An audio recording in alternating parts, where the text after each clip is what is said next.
Wa qala ya ayyuhalladzina amanu taqullaha haqqa tuqatih wa la tamutunna illa wa antum muslimun. Amma ba'du ma'asyiral muslimin, usikum wa iyaya bitaqwallah faqad fazal muttaqun. Kama qala Allah Ta'ala, inna akramakum indallahi atqakum. Ma'asyiral muslimin, jamaah Jumat rahimakumullah. Bersyukur kita kehadirat Allah Subhanahu wa Ta'ala karena sampai detik ini Allah masih melimpahkan berbagai nikmatnya kepada kita sekalian, terutama nikmat iman dan Islam, nikmat kesehatan dan kesempatan, hingga dari sekian banyak hamba Allah yang mengaku beriman, dari sekian banyak hamba Allah yang mengaku beriman, Allah pilih kita di antara mereka yang meringankan langkah kakinya, menghadirkan ruh dan jasadnya, menyahut seruan Allah Subhanahu wa Ta'ala untuk menghidupkan hati demi meraih kebahagiaan dunia dan di akhirat. Salawat dan salam kita aturkan kepada junjungan kita Nabi besar Muhammad sallallahu alaihi wasallam, yang dengan diutusnya beliau menjadi rahmat bagi seluruh sekalian alam. Masyarakat muslimin, tema khutbah Jumat kita pada kesempatan kali ini membahas seputar wabah virus penyakit al-wahan yang merebak di tengah-tengah kaum muslimin. Dulu beberapa tahun yang lalu kita diguncangkan dengan wabah virus corona, hingga akhirnya masjid-masjid ditutup, bahkan pelaksanaan ibadah haji dan umroh pun ditiadakan. Begitu takutnya manusia menghadapi kematian. Namun anehnya, di masjid orang berjarak bermeter-meter, tetapi di pasar mereka tidak ada batasnya. Masyarakat muslimin rahmati oleh Allah, bagaimanapun kematian akan datang kepada kita, kena corona ataupun tidak. Namun kita melihat ketika corona terjadi, sungguh miris kita melihat orang-orang yang mati dikarenakan, saya katakan mati dikarenakan, ya. Hingga akhirnya mereka tidak diselenggarakan sebagaimana fardu kifayah yang semestinya. Tidak dapat keluarga melepas kepergian saat sakaratul maut. Tidak dapat keluarga mungkin mencium dengan kasih sayang terakhir kalinya. Tidak dapat keluarga memandikan, mengafankan, menyolatkan, bahkan menguburkan. Itu merupakan suatu kedahsyatan bagi kita. Namun ternyata ada yang lebih dahsyat daripada itu. Dan corona itu tidak seberapa, masyarakat muslimin. Kalaupun kita mati mungkin karena corona, tetapi apabila iman ada dalam hati kita, maka tidak perlu kita khawatirkan. Mati karena corona kah? Mati karena hancur ditembak bom kah? Mati berserakankah tubuh kita, isi perut kita? Itu tidak akan mengapa bagi orang yang beriman. Itu sangat kecil apabila iman, tauhid masih bersemayam dalam kolbu kita. Karena Rasulullah pernah bersabda, fa innallaha harrama 'alan nar man qala la ilaha illallah yabtaghi bidzalika wajhallah. Sesungguhnya Allah mengharamkan untuk neraka bagi siapa saja yang mengucapkan la ilaha illallah ikhlas dari hatinya, dan dengan ucapan itu dia hanya mengharapkan ridha Allah semata. Bagaimanapun kematiannya, asalkan hakikat la ilaha illallah terpatri dalam jiwanya, maka sungguh Allah haramkan untuknya neraka. Sedetik pun tidak akan dijamah oleh neraka. Pertanyaannya, masyarakat muslimin, adakah kita benar mengucapkan kalimat la ilaha illallah? Tidak ada ilah Tuhan selain daripada Allah. Benarkah kita memilih Islam sebagai agama yang terbaik satu-satunya? Innad dina indallahil Islam. Sesungguhnya agama yang diterima oleh Allah hanyalah agama Islam. Benarkah kita mengucapkan ikrar raditu billahi rabba wa bil islami dina wa bi Muhammadin nabiyya wa rasula?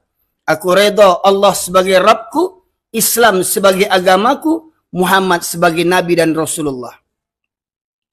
Maka daripada itu, masyarakat muslimin, dalam kesempatan kali ini saya sampaikan hadis Rasulullah SAW dari riwayat Thauban radhiyallahu anhu, di mana Rasulullah sallallahu alaihi wasallam bersabda, "Yushikul umamu an tada'alaikum kama tada'al akalatu ila qas'atiha." Faqala qail wa min qillatin nahnu yawma idzin qala bal antum katsir walakinnakum gutha'un ka gutha'is sail wa la yanza'anna Allah min suduri aduikum mahabbata minkum wa la yaqdhifanna Allah fi qulubikumul wahan. Faqala qail wa mal wahan ya Rasulullah? Hubbud dunya wa karahiyatul maut. Rawahu Abu Daud wa Imam Ahmad. Dalam riwayat ini Rasulullah bersabda, akan datang suatu zaman nanti kalian umat Islam akan diperebutkan seperti mana orang-orang lapar memperebutkan makanan. Makna yang tersirat di balik yang tersurat. Diperebutkan seperti mana orang-orang lapar memperebutkan makanan, maknanya adalah mereka, kalian umat Islam akan diperangi oleh kalangan orang-orang yang membenci Islam, dari kalangan orang-orang kafir, orang-orang musyrik, dan orang-orang munafik. Seperti mana dalam kalimat takbir yang kita kumandangkan, walau karihal kafirun, walau karihal musyrikun, walau karihal munafikun. Sesungguhnya orang kafir, orang musyrik, bahkan orang munafik. Siapa orang munafik ini? Penampilannya Islam, KTP-nya Islam, tetapi hatinya busuk, lebih busuk daripada orang-orang kafir. Berada dalam barisan kita, berada dalam saf kita, penampilannya sama dengan kita, janggutnya panjang, jubahnya labuh, jidatnya hitam, tetapi mentalnya mental munafik. Masyaallah muslimin. Sidang jamaah Jumat rahimakumullah. Dalam hadis ini Rasul menegaskan, akan datang nanti masanya kalian umat Islam akan diperangi seperti mana orang-orang lapar memperebutkan makanan hingga Islam itu hancur berserakan menjadi serpihan-serpihan kecil. Lantas ada sahabat yang bertanya, apakah ketika itu jumlah umat Islam minoritas ya Rasulullah? Apakah ketika itu umat Islam jumlahnya sedikit? Bahkan kata Rasulullah, ketika itu kalian jumlahnya banyak, kalian jumlahnya mayoritas di negeri itu, tapi banyaknya kalian seperti buih di atas air. Nampaknya banyak, jumlahnya banyak, kuantitasnya banyak, tapi tak berkualitas, tak bermutu. Hanya bangga dengan mayoritas. Oh, kami umat yang mayoritas. Presiden kami Islam. Wakil presiden kami Islam. Menteri-menteri kami Islam. Tentara-tentara banyak Islam. Polisi banyak Islam. Pemerintah-pemerintahan dipimpin oleh orang-orang Islam. Tapi pada hakikatnya, mereka benci kepada Islam.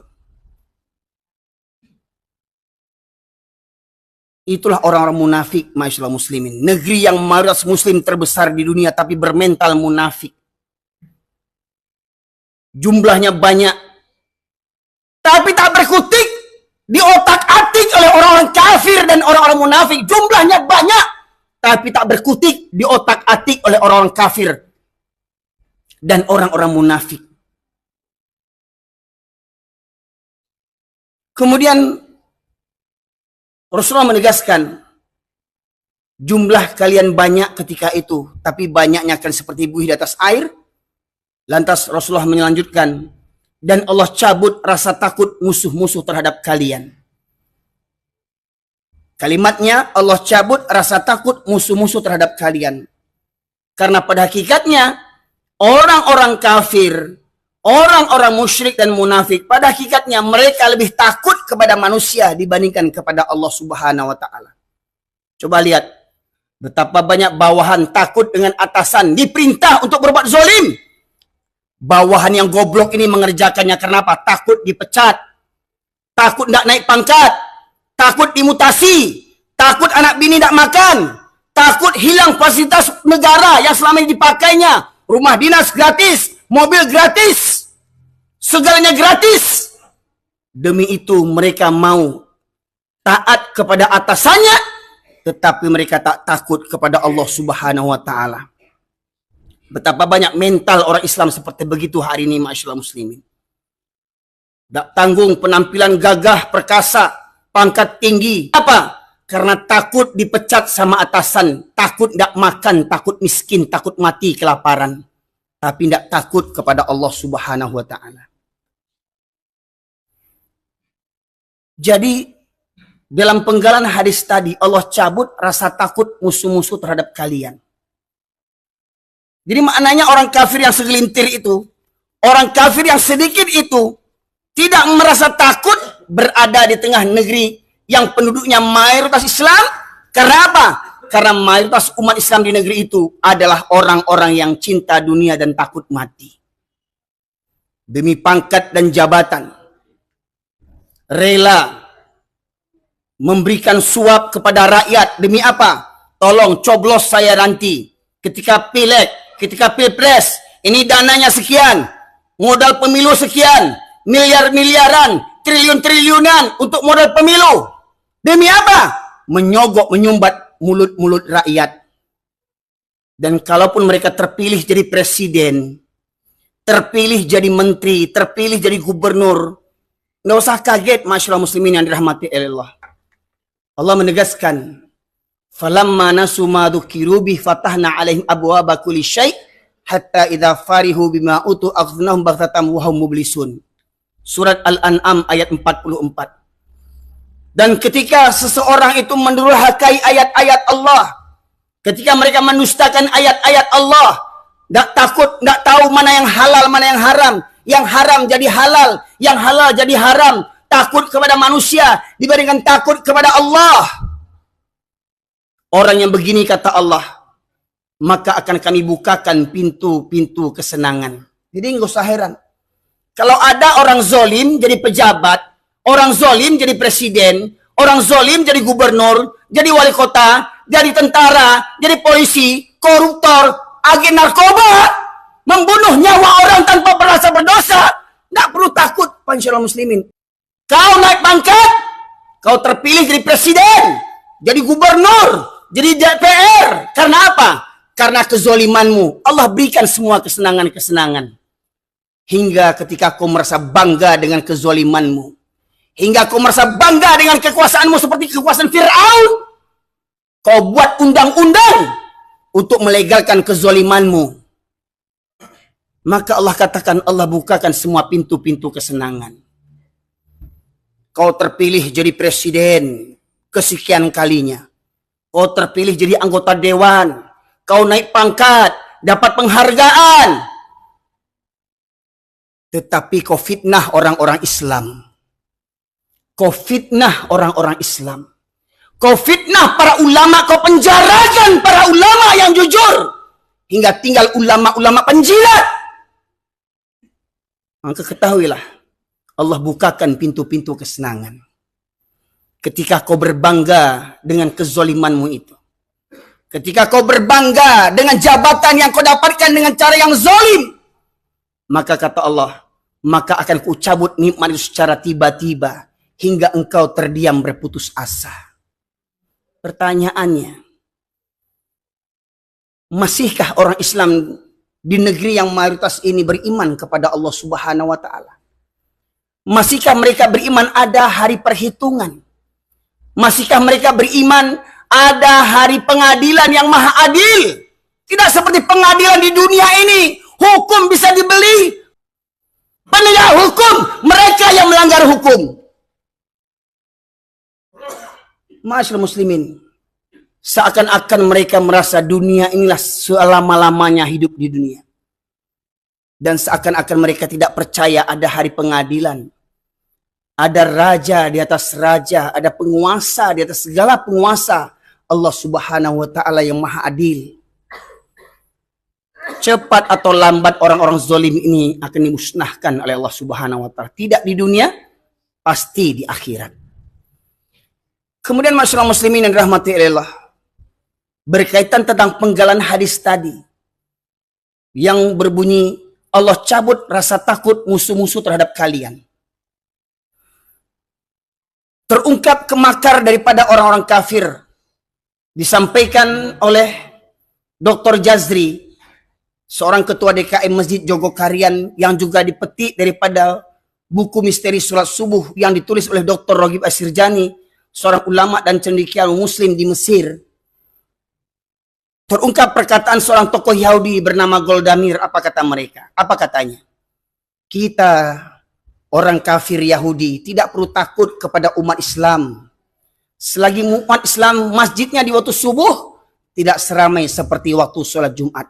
Selagi masjid-masjid umat Islam di waktu subuh, tidak seramai seperti waktu sholat Jumat. Jadi mereka mengukur kekuatan umat Islam itu diukur daripada kekuatan dengan keadaan jamaah sholat subuh. Mereka mengukur kekuatan umat Islam dari kehadiran kaum muslimin waktu sholat subuh. Karena pada hakikatnya mereka pun beriman akan hadis yang disampaikan Rasulullah. 2 sholat yang berat bagi orang munafik adalah sholat isya dan subuh berjamaah. Kalau sholat Jumat, laki-laki bisa hadir. Penjudi datang hari ini. Pecandu chip datang hari ini. Orang zolim koruptor datang hari ini. Sholat Jumat di mana-mana masjid mereka datang hari Jumat. Namun mereka berat datang sholat subuh berjamaah. Rutin, secara rutin. Karena kata Rasulullah, 2 sholat yang berat bagi orang munafik adalah sholat isya dan subuh berjamaah. Sebagaimana kata Buya Hamka, kalau kau ingin melihat orang Islam, lihat waktu sholat hari raya. Laki-laki perempuan pendosa keluar semuanya. Kalau kau ingin melihat laki-laki muslim, lihat hari Jumat. Maka datang, yang sholat seminggu sekali datang ke masjid.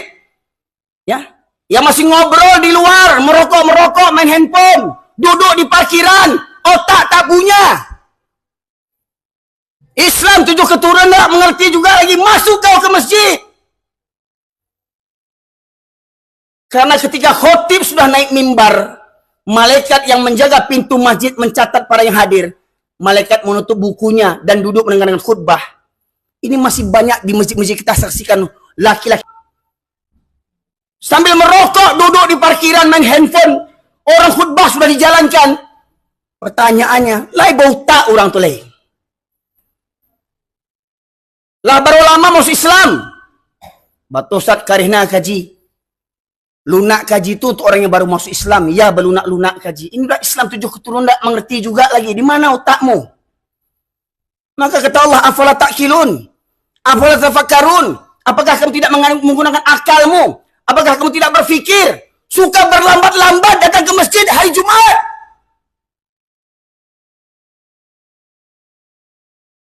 Jumlah banyak, tapi bagaikan buih. Bahkan kita melihat masih ada orang Islam yang keluyuran. Bawa angkot, bawa mobil, bawa motor kemana-mana. Sementara sholat Jumat sudah ditegakkan. Khutbah sudah dijalankan. Bagaimana mungkin ada orang Islam 7 keturunan sholat seminggu sekali. Kalau hari Jumat tidak sholat dia. Coba bayangkan. Oh kareh benar kaji kau. Utak awak tu yang kareh. Hati awak tu yang kareh. Kata Allah. Khatamallahu ala qulubihim wa ala sam'ihim wa ala absarihim risyawatun walahum adzabun azim. Allah kunci mati hatinya, pendengarannya dan penglihatannya, baginya azab yang pedih. Juga Allah menegaskan kepada orang-orang yang tidak tergerak hatinya ketika Allah memanggil dengan kumandang azan. Di masa sahabat ada namanya Abdullah bin Ummi Maktum. Menghadap Rasulullah, dia berkata, "Ya Rasulullah, engkau tahu aku ini orang tua yang buta." Abdullah bin Ummi Maktum, orang tua lagi buta. Aku tinggal sebatang kara. Rumah jauh dari masjid. Dari rumah menuju ke masjid, jalan berliku-liku dan banyak binatang berbisa. Ada 6 kendalanya. Yang pertama, dia buta. Yang kedua, tua. Yang ketiga, tinggal sebatang kara. Yang keempat, rumah jauh dari masjid. Yang kelima, jalan berliku-liku. Yang keenam, banyak binatang berbisa di perjalanan. Meminta menghadap kepada Rasulullah, "Ya Rasulullah, bolehkah aku sholat di rumahku?" Apa kata Rasulullah? "Apakah engkau mendengar seruan azan?" "Dengar ya Rasulullah." "Maka tidak ada keringanan bagimu untuk sholat di rumahmu."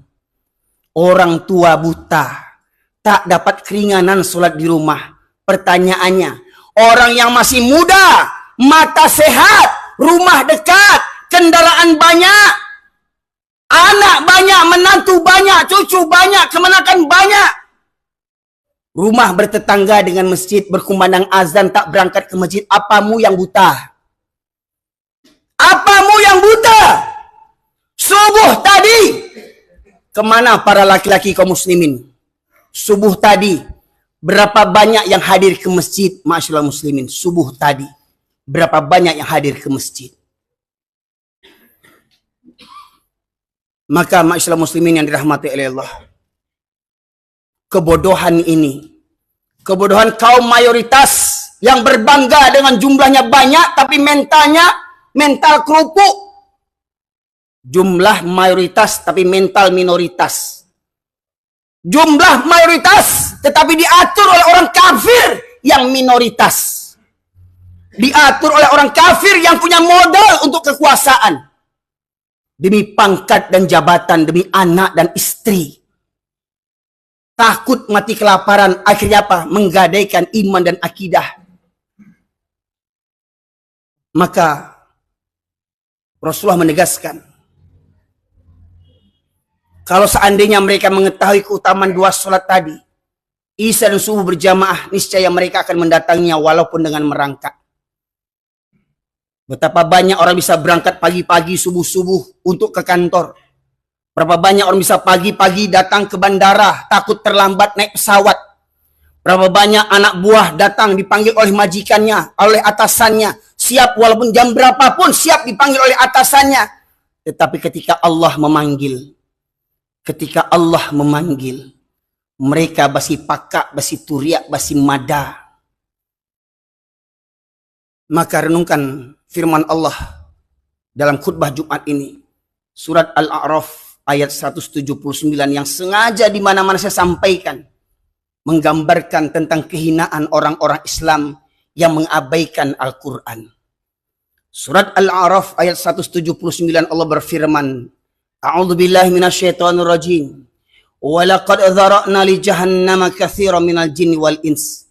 Lahum qulubun la yafqahuna biha. Wa lahum a'yunun la yubsiruna biha. Wa lahum adhanun la yasma'una biha. Ulaika kal an'am bal hum adall. Ulaika humul ghafilun. Dan sungguh akan kami penuhkan neraka jahanam banyak dari kalangan jin dan manusia. Mereka yang memiliki hati tetapi tidak digunakan untuk merenungkan ayat-ayat Allah. Mereka memiliki hati, tidak ada rasa takut kepada Allah. Mereka memiliki hati, tak ada rasa tunduk patuh kepada Allah. Mereka memiliki hati, tak ada rasa cinta kepada Allah. Walahum a'yunun la yubsiruna biha. Mereka punya mata, tidak melihat pelajaran dari ayat-ayat kebesaran Allah. Gempa terjadi, tsunami terjadi, galodoh terjadi, longsor, banjir, berbagai macam musibah terjadi. Tidak juga menggerakkan hatinya untuk tunduk patuh kepada Allah Subhanahu wa Ta'ala. Tak mau mengambil pelajaran, tak mau mengambil hikmah, iktibar dari semua peristiwa kejadian alam. Walahum adzanul la yasma'una biha. Mereka yang punya telinga tetapi tidak digunakan untuk mendengarkan ayat-ayat Allah. Ada yang datang hari Jumat tetapi hatinya entah di mana-mana. Ada yang datang mendengarkan khutbah, tapi dia sibuk ngobrol di mana-mana. Ada yang tiduran, ada yang ngantuan, cuman pindah tidur, cari tempat yang bisa bersandar, tempat yang nyaman, cuman pindah tidur. Bangun-bangun orang sudah sholat. Ada yang punya telinga, masuk telinga kanan, keluar lagi dari kanan, tak tembus ke telinga kirinya. Tak berfungsi, tak bermanfaat kajian yang keras seperti begini. Karena apa? Karena hatinya lebih keras daripada kajian disampaikan, masyaallah muslimin. Saya ambil kesimpulan tadi. Punya hati, tidak ada takut kepada Allah. Punya mata, tak melihat bagaimana kemurkaan Allah. Punya telinga, tak bergeming hatinya ketika dipanggil Allah. Apa kata Allah di ujung ayat? Ulaika kal an'am. Mereka seperti binatang ternak, bahkan lebih sesat, lebih hina daripada binatang lagi. Pertanyaannya, yang rumahnya bertetangga dengan masjid, tidak berangkat ke masjid, manusia apa binatang? Orang yang kerja di masjid, contoh simpel mohon maaf, kuli bangunan, dapat proyek renovasi masjid, masuk waktu sholat, apa kata mandornya kepada anak buah? Hei, berhenti kalian kerja, jangan ribut, orang sholat. Orang pada sholat, Kuli-kuli bangunan itu tak sholat. Pertanyaannya, kenapa? Karena kuli bangun itu bukan orang. Kerja di masjid tak tergerak juga hatinya untuk sholat, masyaallah muslimin. Bayangkan. Tinggal berwudu masuk. Sementara orang jauh-jauh datang ke masjid. Orang sedang sibuk-sibuk datang ke masjid. Ini di masjid kerjanya. Di masjid tetangganya. Rumahnya berdekatan dengan masjid. Berkumandang azan 5 waktu. Tak berangkat ke masjid. Tapi kurang ajarnya. Sekali ke masjid di depan imam tegaknya. Sekali ke masjid di depan imam berbaringnya. Betapa kurang ajarnya. Semasa hidup malas ke masjid. Sekali ke masjid berbaring di depan imam. Tak ada adabnya. Itu manusia yang malas sholat. Masyaallah muslimin. Maka orang yang tak peduli dengan keutamaan sholat berjamaah. Orang yang tak tergerak hatinya dipanggil untuk sholat berjamaah 5 waktu. Ingat, bukan kata saya. Firman Allah surat Al-A'raf 179. Mereka seperti binatang, bahkan lebih sesat, lebih hina daripada binatang lagi. Fa'tabiru ya ulil albab la'allakum turhamun. Allahumma salli wa sallim wa zid wa an'im wa tafaddal wa barik bijalalika wa kamalika ala zayn ubadik Abi Qasim Sayyidina wa Maulana Muhammad صل وسلم رضي الله تبارك وتعالى عن كل صحابة رسول الله عليهم أجمعين.